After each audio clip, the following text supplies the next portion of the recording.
Welcome back, noobs. Last week, I released the first part of this video where I went over the framework for how commercial real estate developers make money, and I spent weeks analyzing the numbers and thinking about what the ideal amount of starting capital should be. If you've done really well at a large commercial real estate firm, the next logical step might be to start doing your own deals, but there are several constraints that dictate what your first round of deals will look like. The first constraint is how much capital you have, and it's the big question I set out to answer with this video. What's the least amount of initial capital you need to make it worth your time? This is how much money you will invest as a GP, which puts an upper limit on your deal size. Because who's going to invest in a deal where the GP is new to the game but puts down nothing? I'll give you a hint. Nobody. There is a clever shortcut around this though. I'll tell you later. The second constraint is your ability to raise capital. You'll be simultaneously raising debt and equity while you're closing, so how much capital can you comfortably raise in 90 days? And be honest with yourself here, because you don't want to lose the deal and pay for closing costs out of pocket when you don't raise enough. If the amount you can raise is a small number and you're only putting in 10% of the equity,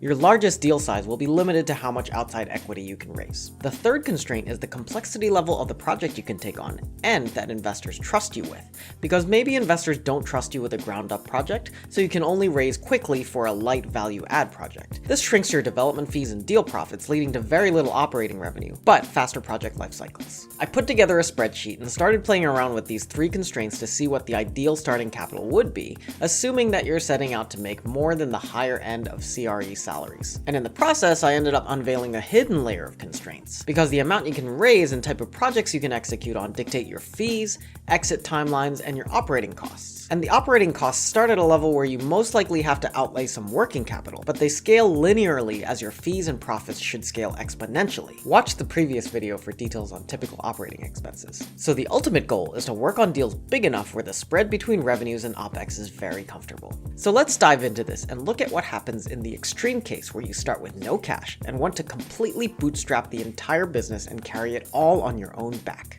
Well, you've got no labor costs, so you're good there. Or are you? You're gonna have to do every single job. What happens if you get sick? You're probably gonna burn out and shut down before your project hits completion. On top of that, you've got no GP capital, so who's gonna invest with you on your first deal? Again, there's a way around this that I'll explain at the end. Okay, well, is it enough to start with 100,000? Let's see what happens. Now you can theoretically buy something. Assume you're capable of doing substantial gut rehabs with exit timelines of 4 years, and investors trust you with it, so they're willing to put in 90% of the equity. And the bank will loan you an additional $2 million. This size deal is so small, you don't have enough fees to pay yourself more than you used to make. Yet, you still have to do the job of at least 3 people because you still can't afford employees. Terrible idea. Well, what about 200,000? The deal size still isn't big enough. 500,000? Assuming you've got a full team now with an acquisitions analyst and a project manager, you're collecting enough profit for the first 2 years, but you run out of money trying to cover operating costs in year 3, which kind of defeats the purpose of having an acquisitions person in the first place because you also don't have enough money to do additional deals. So what if you have $1 million in starting capital? Now we're talking. There's no year where there's losses, and you can spread it across 2 or 3 deals to lower your risk. But if you're splitting 50-50 with a partner or even have 2 partners, you're probably still not making more than your previous job if you were pretty senior at a big firm.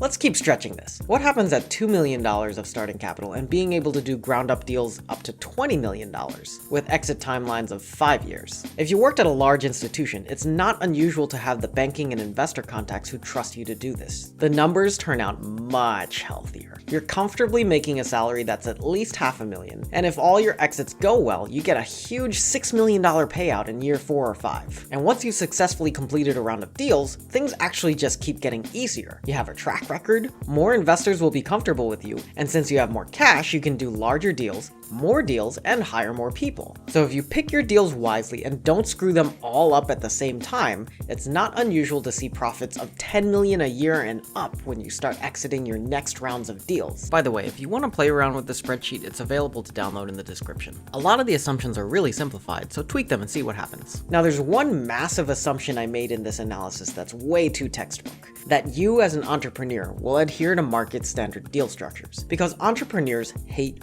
rules. This is where I explain how you could feasibly bootstrap a development firm from nothing. You can raise your own GP capital fund, and a lot of ex-commercial real estate people or investment bankers or fund managers do exactly this, because they've built up the connections to pull it off. If you're capable of raising, say, 10 million of GP capital and you have the appropriate deal experience, you could feasibly be doing up to $300 million deals right off the bat. At this level, you can tap capital markets brokers to help you raise LP capital from institutions. Your fees will be in the millions, and as the fund operator, you get some promotes too. So this is a viable transition to the big leagues. I didn't say it'd be easy though. This is not advice for a get-rich-quick scheme. This is long-term wealth-building career advice that takes a couple decades to pull off. And even then, not everyone can do it. It requires that in your previous job you were working on institutional deals already, and developed an incredible professional reputation and connections. Only a handful of people can make it to the upper ranks of the largest firms, so let this be your motivation while you're moving up the career ladder. I'm not sure if this video will inspire you or destroy your dreams, but hopefully this helps you connect the dots on how developers get started without inheriting massive amounts of wealth. Also, watch my interviews with other real estate developers in my How'd They Do It series, so you can learn all sorts of creative ways other people got started. Stay curious, noobs.